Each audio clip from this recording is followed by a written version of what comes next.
invite Sebastian Puerto to come forward and lead us in the pledge. If we'd all stand and face the flag. Sebastian. Where's Sebastian?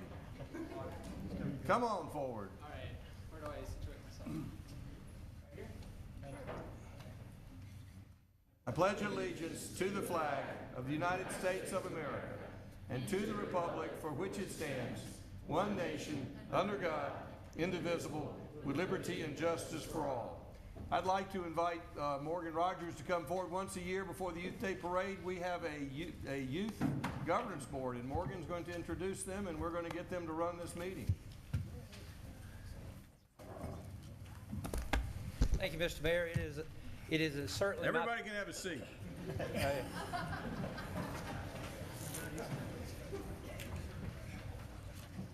It is certainly my pleasure to be here tonight to introduce the youth officials for the 65th annual Francis McGahee Youth Day Parade that's going to be held on Saturday, October the 12th, right? 10th? 10th, October the 10th. See, I had to look back at my youth officials to get the right day. So Saturday, October the 10th, and it's going to be a glorious day. The theme is unplugged. It's just that simple. Roswell Unplugged. And so I think we're going to have a lot of fun with it. But as you know, in the 65 years of the Youth Day Parade, it has always been a youth parade, which means if you're over the age of 18, you can't really participate in the parade unless someone younger than 18 invites you to be in the parade. So to take all the chance work and guesswork out of it, we decided we would get Youth Day officials for the mayor and the council and the other elected officials. So as I call their names, if the youth officials would come forward and take their spot on the podium, the dais, and the other folks, if they'll just stand right here in the front. You've already met the youth mayor from Centennial High School, and that was Sebastian Porto.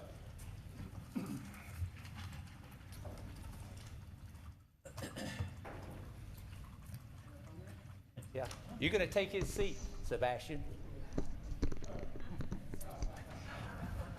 Representing Ken Eigelhart, we have from Blessed Trinity, Tammy McQuaid. Don't call that red phone. Starts the bomb. Representing Councilwoman Nancy Diamond from Roswell High School, we have Caitlin DiPolito.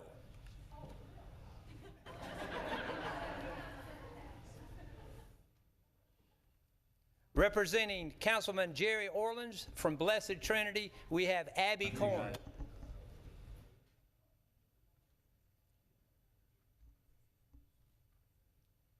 Representing Councilwoman Becky Wynn from Roswell High School, we have Lauren Fuller.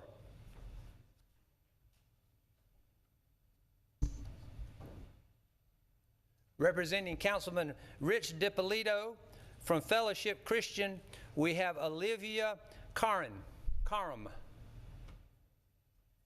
No, Karam. I'll get it right now. Karam, I'm sorry. Olivia Karam. Representing Police Chief Rusty Grant from Blessed Trinity, we have Norman Francis Jr.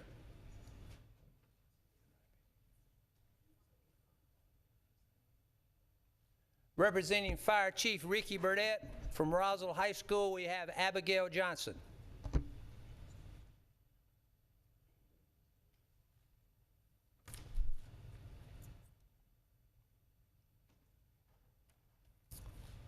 We also have with us representing, I don't know if Senator Albers made it tonight, representing Senator John Albers, Maddie Schwartz from Roswell High School. Representing State Representative Betty Price, we have Clay Buckwhites from Fellowship Christian. And representing U.S. Congressman Tom Price from Blessed Trinity, we have Emma Hodson. And not on my list is a representative for Judge Brian Hansford. He's not on my list. Come forward. Is the judge here too? Come on up, Judge. I'm sorry? Adrian Holford. Adrian Holford from, where are you from? Centennial. So, Mr. Youth Mayor, these are our duly elected youth officials for our 65th Annual Youth Day Parade. So I guess I turn the meeting back over to you. All right, everyone, let's have a hand. Ask the youth officials to take a seat while you read the mayor's report. Please, youth officials, take a seat while I read the mayor's report. Oh, yeah. Thanks, Mayor Wood. All right, go down the list. All right, so first on the list, we have the recognition of youth officials representing the city in the 65th Annual Francis McGahee Youth Day Parade. We already covered that. Oh, really? All right, well, it was that important. We had to repeat it. Number 2, we have the reading of a proclamation for Roswell Youth Day. Number 3, reading. Oh, we have to read it. Okay, gotcha. So the proclamation by the Office of the Mayor. Doing a swell job so far. Roswell's 65th Annual Youth Day celebration. Whereas the youth of Roswell are an important part of the community, and whereas the youth of Roswell represent the future of our great city, and whereas the city of Roswell for the past 65 years have celebrated its youth with a citywide parade and festival, and whereas the theme for the 65th Annual Youth Day celebration is Roswell Unplugged. Now, therefore, I, Sebastian Puerta, Youth Mayor of the City of Roswell, do hereby proclaim Saturday, October 10th, 2015, as Youth Day in the City of Roswell, and I call upon all of our citizens, young and old, to help us celebrate and promote this most honored day in our community. Let's have another hand for Roswell Youth.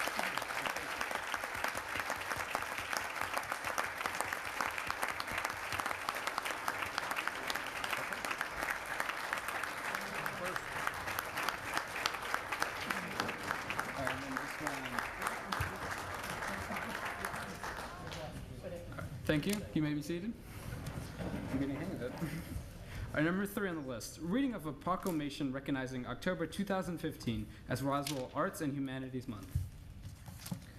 Roswell Arts and Humanities Month. Whereas October is National Arts and Humanities Month, as so designated by thousands of arts and cultural organizations, communities, and states across the country, as well as by the White House and Congress for more than 2 decades.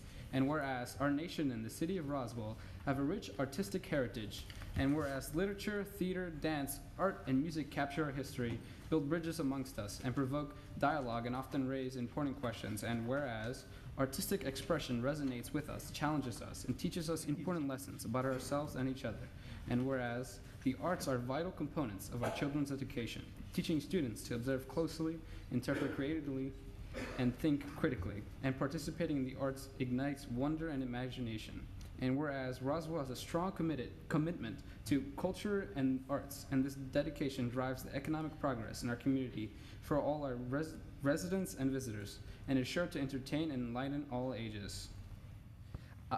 Now, therefore, I, Sebastian, Jared Wood. Good, Sebastian. Okay.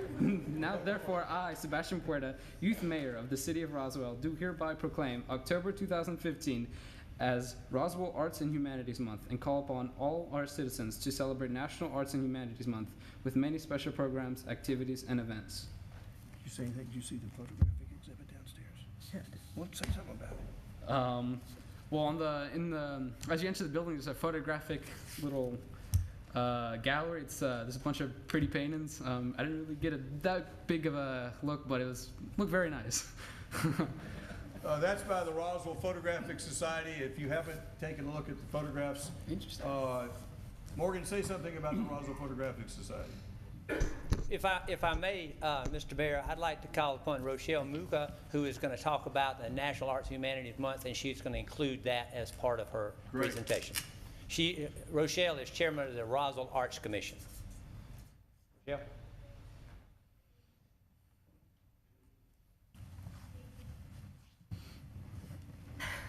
Good evening, Mayor Wood, members of City Council, members of City staff, and students. I couldn't have asked for a better audience to have this opportunity to speak to you. On behalf of the Roswell Arts Commission, on behalf of the Roswell Arts Fund, and on behalf of arts patrons, arts educators, and artists throughout the city, I want to thank you for your increasing enthusiastic support and funding for strengthening the arts here in the city of Roswell. This month, we start a month-long celebration, National Arts and Humanities Month. And we've handed out a brochure to all of the city council, and it should be on the desk there in front of you. This is a brochure that lists out all of the events that will be available for you, your family, your friends, your neighbors, and others to engage with the arts this month. There are some very familiar activities in that brochure, and there are some new ones. So, Art in the City. Art in the City was a new initiative where we invited local artists to offer up, to put on loan one piece of artwork that we would then match with one Roswell establishment, perhaps a bank, a store, a retail establishment, and even City Hall and city buildings. And this was a very successful initiative. We had 25 artists offering up 77 individual artworks, and we were able to match every artist with at least one artwork that is hanging now somewhere on the walls of Roswell City. We could do a scavenger hunt for that, but we don't have to, because there's a nice list for you up on the website that will tell you where all the art is, and will also give you contact information because it's all for sale. It was such a good idea that Morgan Rogers, in his great wisdom, immediately seized it and institutionalized it and called it Art in City Hall. And now we have these quarterly rotations, of which tonight we're just coming from a lovely reception where we just launched this. And you're correct, it's very nice art, it's good art, it's photography, and it's one form of art that I hope all of you students will take a look at the list and go visit where all the art is. Also new, we have a Wild Hope Gallery out in East Roswell that is hosting a very multi-talented artist. His name is Michael Swan. He does many unique things, one of which is pinstriping Harleys. And 2 lucky Harley owners are going to get their motorcycle pinstriped at this reception, and all the benefits go to Children's Healthcare of Atlanta. So a wonderful combination: art, Harleys, philanthropy, who could ask for more? And Clay Collective is opening its doors for artists of all ages to participate in a collaborative piece of artwork, which will then be on display later on at Art Center West. Coming back for the 3rd time, the public conversation on the arts, and this year we're focusing on public art. And how timely. We're in the midst of our first commission for public art for Fire Station number 4, and we are beginning the preparation to launch our first sculpture tour, a temporary art exhibition, Art Around, in April of 2016. So now I'm going to look at the students, but I'm also going to refer to those standing behind you with the real jobs. And I'm going to say that all of you up there, standing now, we have had some interesting 3 years together. It's been some journey.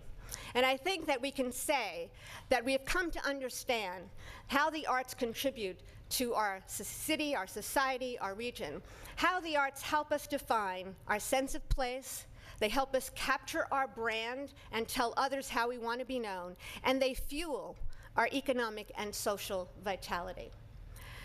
We, over these past 3 years, and the colleagues of mine who are not here this evening, we've made an awful lot of progress in the past 3 years. So I ask you tonight to please protect the progress that we've made, to please protect the progress that we've made by continuing to show your support and funding for the plans that are today, the plans around the corner, and the plans that define our future.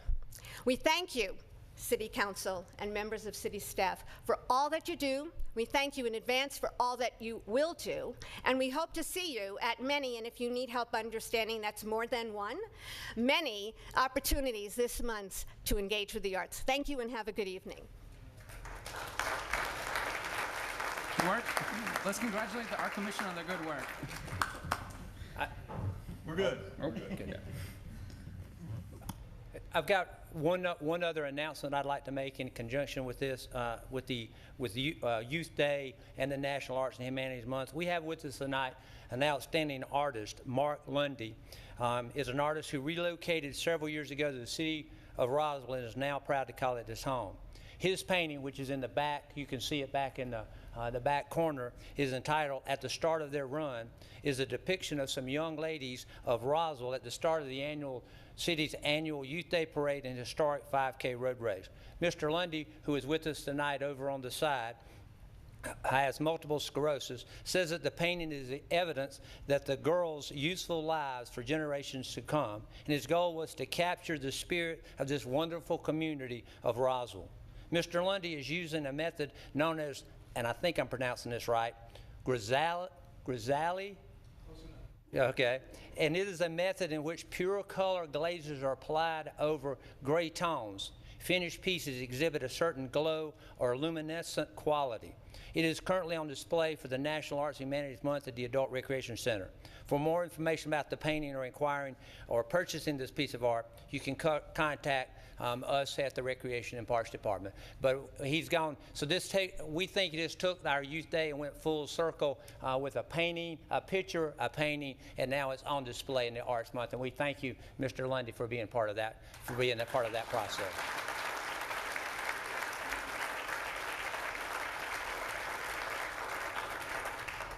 And Mr. Mayor, we certainly want to get a photo opportunity before you finish with your business tonight. I don't know how much more business you have, but we certainly want a photo op before you leave here tonight. Thank you. Of course, thank you. Okay, next one. All right. Next, we have the recognition of Allie Baker from River Eaves Elementary for being selected as a 2015 to 2016 STEM, which is Science, Technology, Education, and Math, Teacher of the Year by the Museum of Aviation National STEM Academy. She's here? Yes. All right, she can come up. We congratulate her. Now.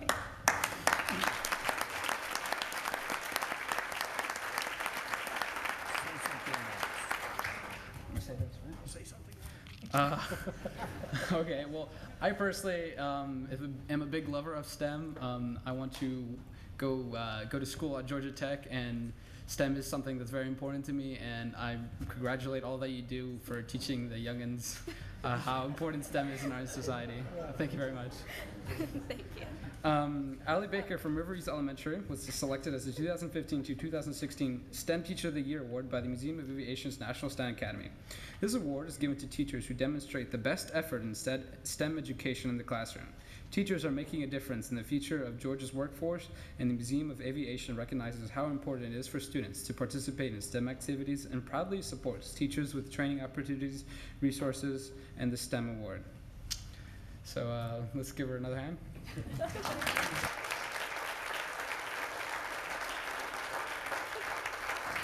you have any words for us? I'm sorry, what? Do you have any words for us? Oh, I just want to say It's a thank you. teaching moment. I know I'm used to talking in front of students, but thank you for the recognition. I love what I do, and I love that I get to work with the kids every day and help them learn about STEM from my daily life. Thank you very much.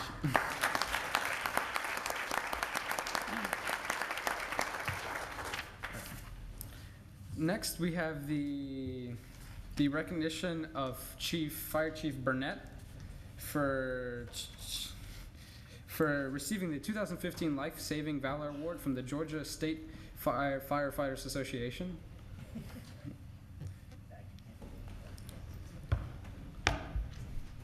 Thank you, Mr. Mayor.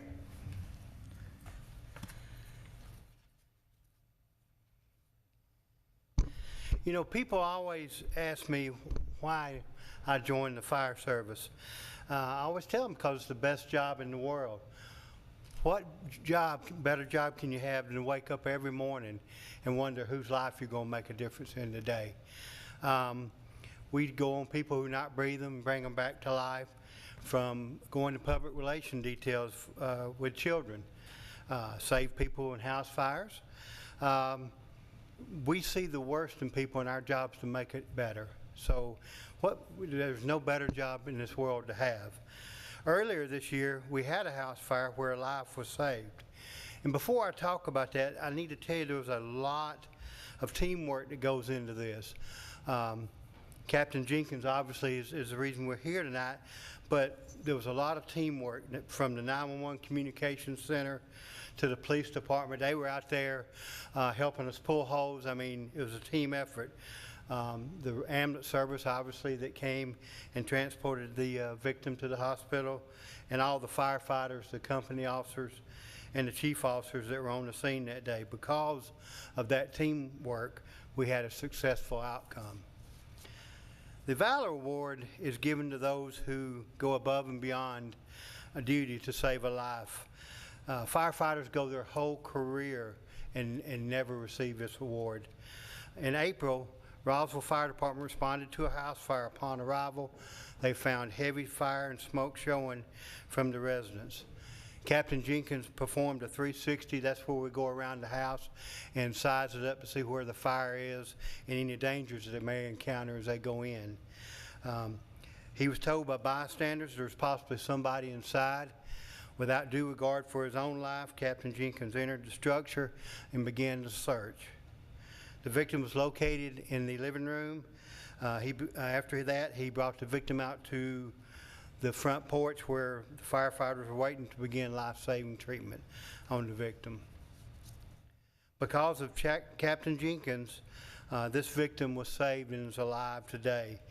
Captain Jenkins received the Life-Saving Valor Award from the Georgia State Firefighters Association and will be receiving the Valor Award from the Roswell Fire Department. Ladies and gentlemen, may I let you recognize Captain Jarrett Jenkins.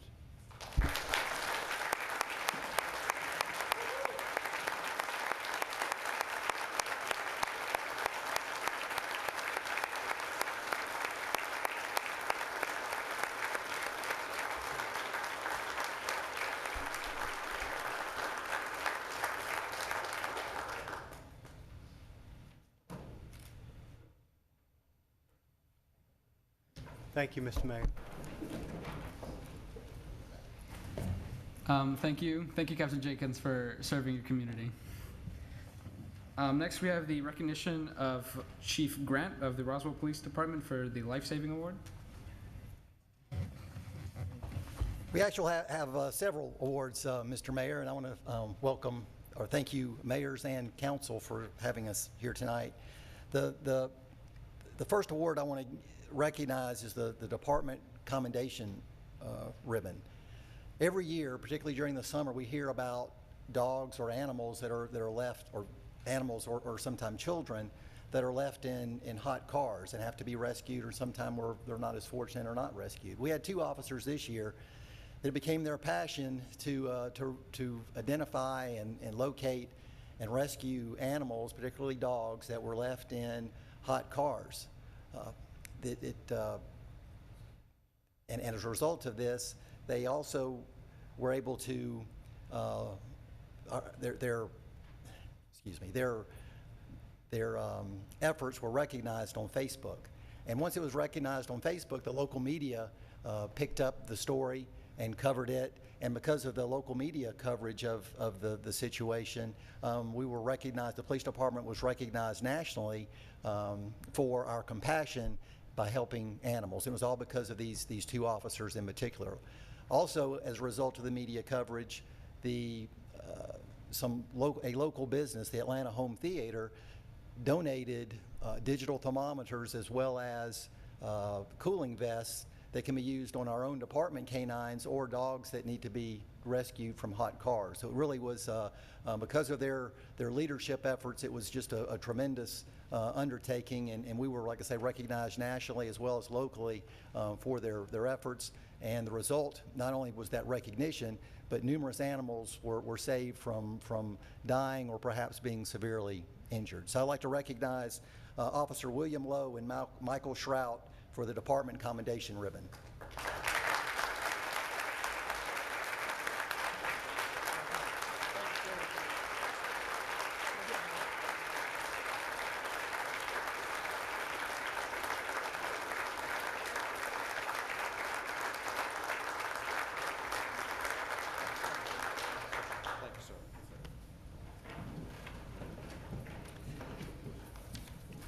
Next, I would like to recognize 2 officers for 2 separate life-saving incidents. The first is Officer Eric Frecken, and when he stands up here, you'll recognize that he already has a life-saving medal. So this will be his 2nd life-saving medal he's earned while he's been at the police department.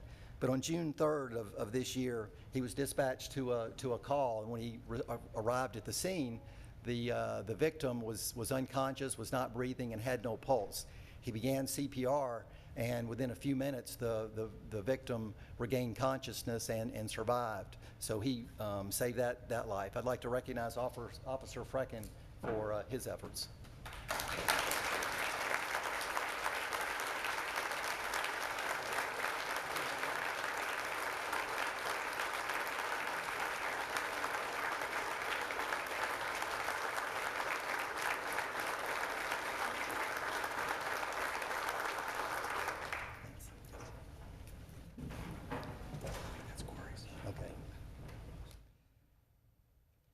Next, I'd like to recognize Officer Corey DeVell, who on April 26th of this year was in a similar circumstance. He was dispatched to a person injured. When he arrived on the scene, he found a person unconscious, not breathing, and no pulse. He immediately began CPR, and within minutes, he was able to revive the person who was doing very well at this time. If it was not for his efforts, the person very likely would not be with us today. So I'd like to recognize Officer Corey DeVell.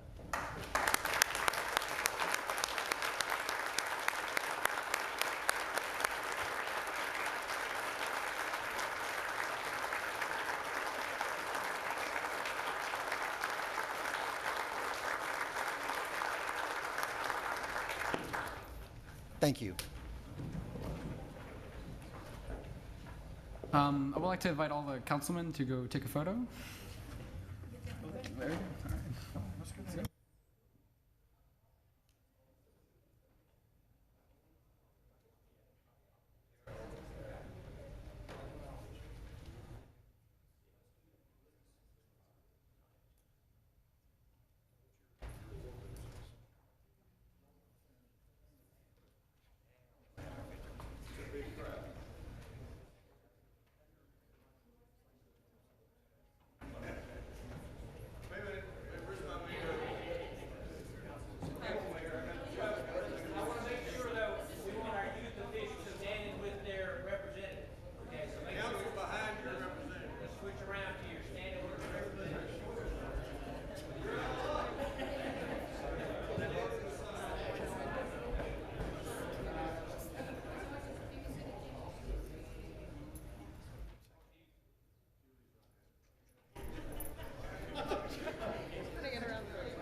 Closer you can get together, the better.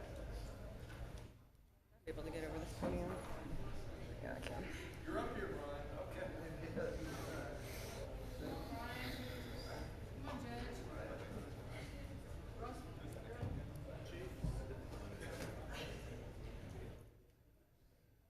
Let me see.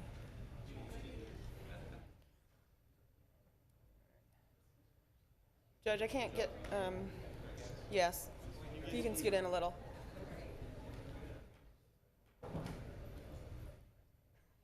I know, you're kind of hiding behind her a little bit. Let me see if I can finagle this. All right.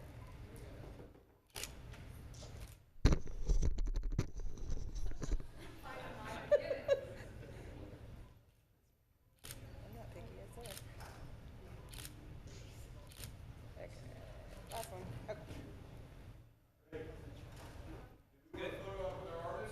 Yes, please.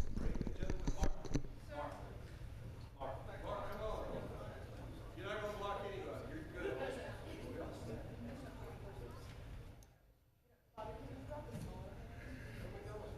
Up here. Front and center. The mayor wants to have his picture baby. Is it portable? Front and center. Just unscrew it. Yeah, we're gonna get the smaller one. Right here, you're good. You're good. Right there. You're good. You're good. We're bringing it to you. Now we'll come to you. There we go.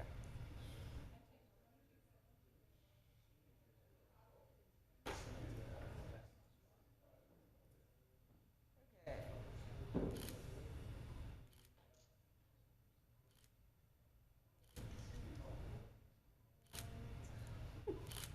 Perfect. We're everywhere.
fun stuff. Not really. I have a nomination of Angela Hitch to the Board of Zoning Appeals reappointment. Do we have a motion to confirm the nomination? So moved. Motion by Councilman Orleans. Is there a second? Second by Councilmember DePolito. All in favor of the motion, raise their hands. Passes unanimously. Next, we'll turn to the consent agenda. Items, which are the items we're removing from the consent agenda? Rich? Mr. Mayor, I'd like to extract items 2 and 3 for further discussion. Items 2 and 3 are coming off the consent agenda, so we're approving the minutes, the change order with Jacobs Engineering, and the contract for the business plan with Solid Waste Division. Do we have a motion to approve the consent agenda? Motion to approve. Motion by Councilmember Wynn. Yeah, exempting 2 and 3. Is there a second? Second. Second by Councilman Orleans. Does anyone in the audience have any questions regarding the consent agenda? All in favor of the consent agenda, raise their hands. Passes unanimously. We will then turn to the Admin Finance Department Liaison, Councilmember Ken Eigelhart. Thank you, Mr. Mayor. First item is to approve Mayor City Administrator to sign a contract with Realistic Computing for voice over IP, telephone system installation and implementation in the amount of $246,538. Approval of budget amendment in the amount of $79,538. Mr. Fisher. Thank you, Councilmember Eigelhart. This is something that's been in the planning process for quite a while. It started out looking at a budget process a couple years ago for just an upgrade, and over time we've realized that with technology changing, with the solution that we had here at the city, it would be better to implement a new system. We went out through purchasing and got some RFPs back in. There were 14 of them. Out of those, Realistic Computing was the one chosen based on the statement of work that they provided, the advantages they have for the system. Stephen Miles, our IT director, is here for any technical questions, but I think the number one priority we were looking at was their hybrid availability, in the fact that we do not want to lose service, whether it be ground-based service or cloud-based. They can offer us options on those. So with that, the amount for the project is $246,538 and a $15,000 contingency that the city will maintain control over during the project unless something is needed. So there would be a budget amendment of $79,538. We're looking for approval for the contract and the budget amendment. Council have any questions? Do we have a motion? Move to approve. Motion for approval by Councilmember Eigelhart. Is there a second? Second by Councilmember Orleans. Does anyone in the audience have any questions or comments? Any further discussion? All in favor of the motion, raise their hands. Passes unanimously. Thank you. Next item is an amendment to Chapter 24, Utilities and Services in the City Code of Ordinances to move to a monthly billing cycle for City of Roswell utilities. And I looked up and nobody was over here. I thought Mr. Lee had left. They all moved to the center. I hadn't seen that before. But I'm sure you're going to, but please explain this carefully because this is a big change to our current operation. Thank you, Councilman Eigelhart. Good evening, Mayor and Council. What I have before you is proposed changes to several components of our ordinance. The first, and this change is in reference to moving to monthly billing for our utilities. The first is a change to our deposit. And we currently have in our ordinance that we require a deposit of $100 on our utility accounts. I propose to remove that from the ordinance and we would place it in a resolution if the council so desires, and we would bring the resolution at the second reading. For the second item, it would be the same thing, removing the penalties of 1.5% per month, and we would bring that in a resolution at the second reading. And the third has to do with the due date for our utilities. We currently have it as the 22nd. I would propose to move that to the 15th, with penalties and interest being applied the next day. We would give a 5-day grace period to the 20th, but by ordinance, we would put the 16th. Those are the three changes. Does the council have any questions? Councilmember DePolito. Thank you, Mr. Mayor. Mr. Lee, in our write-up, it talks about a second notice, but there's no date associated with that? Would that be part of the next month's bill, or be a past due amount? Is that kind of what you're thinking? Yes, sir. We would send a first notice on the 20th. The second bill would would identify a past due balance and the cutoff. We would also call the individuals before we do any cutoffs for water. Okay. And then as far as the deposits and the penalties, you're not suggesting changing those amounts, you're just pulling them out of the ordinance and placing them in a resolution? Yes, sir, that's correct. Okay. But those amounts are? They are it's $100 per account for the deposit, and then the penalty is 1.5% per month for the late balance. Okay, so those would remain, they would just not be part of the ordinance, they would just be in a separate location in a resolution? Yes, sir. That's typically what we've been doing with our fees, is putting them in a resolution, just consistent. Okay, thank you. Thank you, sir. Mr. Davidson, would you read the ordinance? Thank you. This is an ordinance to amend Chapter 24, Utilities and Services, Article 24.1.2, Deposit, Article 24.2.4, Fees, Chapter 24.5.2, Bills, Billing Period, Payment Date, Penalty of the Code of Ordinances of the City of Roswell. Now therefore, the Mayor and Council of the City of Roswell, pursuant to their authority, do hereby adopt the following amendment, text of which is incorporated herein by reference, and if approved, this will be the first reading. Do we have a motion? Move to approve. Motion to approve by Councilmember Eichelhardt. Is there a second? Second by Councilmember DiPolito. Does anyone in the audience have any questions or comments? Any further discussion by council? All in favor of the motion, raise their hands. Passes unanimously. Thank you. This time we'll call upon the Environmental Public Works Department Liaison, Councilmember Rich DiPolito. And Rich, if you'd also call the two consent agenda items. Thank you, Mr. Mayor. First, I'll call the agenda item on in the order in our packets, which is approval of the Horseshoe Bend Homeowners Association application in the amount of $232,000 under the city's dredging assistance policy, and approval of budget amendment number 24071-09-28-2015 in the amount of $232,000. And Mr. Skalski is going to introduce this item.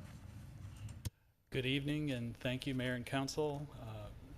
This is the first of the applications under the new dredging policy that was passed this spring.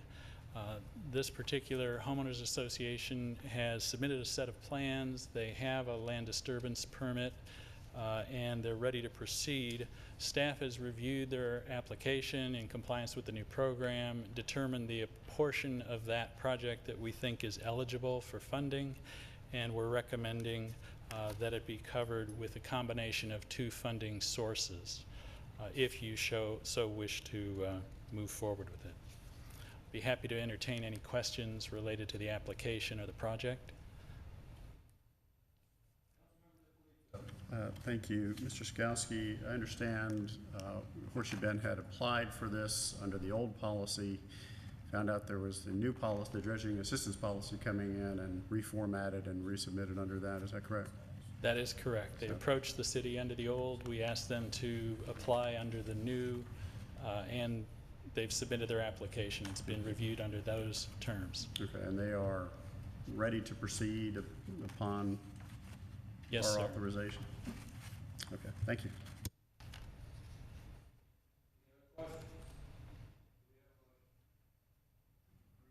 Motion to approve by Councilmember DiPolito. Is there a second? Second. Second by Councilman Orleans. Are there any comments or questions from the audience? Any further discussion by council? All in favor of the motion, raise their hands. Passes unanimously. The next item is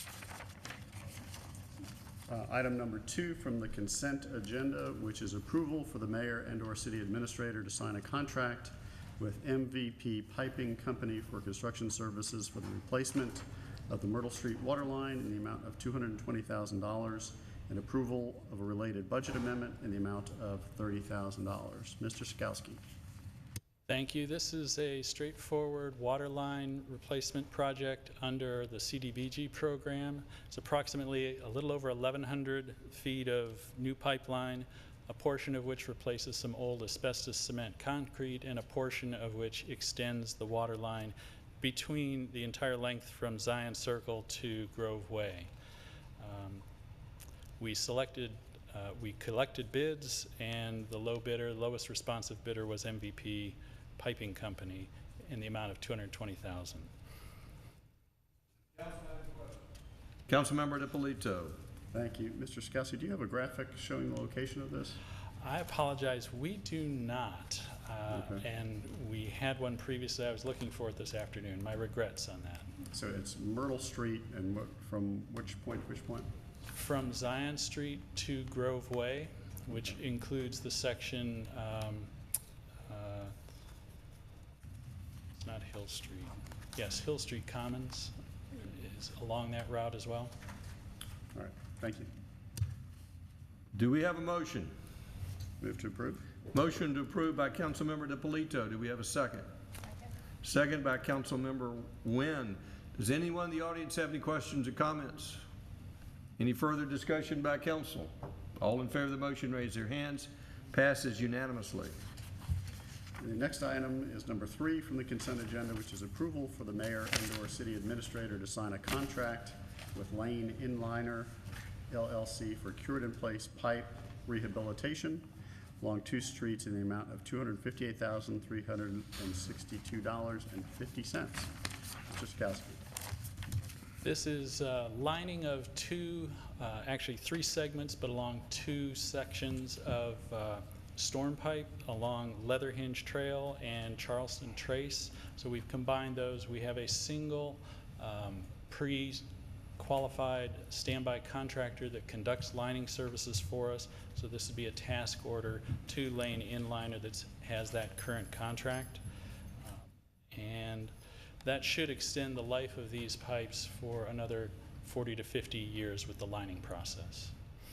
Funding's available through our stormwater fund, and this is typical of those lining projects we do there. Does the council have any questions? Councilmember DiPolito. Thank you. Mr. Skowski, do you have an estimate of what it would cost to replace this pipe if we needed to dredge it up, put in a new pipe, and replace all that versus just putting in the liner? I don't have a precise estimate, but my gut feeling from my experience is it would be substantially more expensive. This is also under a fair amount of road, which is one of the big issues where we look at lining. So my hunch is this would probably be at least 50% more if we were replacing the whole length, and potentially double depending on the complications. This is a great new technology that's saving us a lot of money and a lot of time.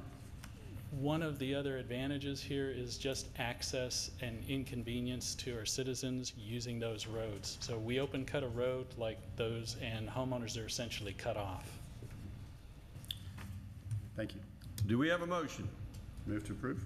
Motion to approve by Councilmember DiPolito. Is there a second? Second by Councilmember Diamond. Does anyone in the audience have any questions or comments? Any further discussion by council? All in favor of the motion, raise their hands. Passes unanimously. Last item on the agenda is a recommendation by our city attorney for closure to discuss litigation in real estate. Do we have a motion for closure? Motion by Councilmember DiPolito. Do we have a second? Second by Councilmember Diamond. All in favor, raise their hands. Passes unanimously. We're adjourned. You were thinking. I read your mind. Thank you for coming.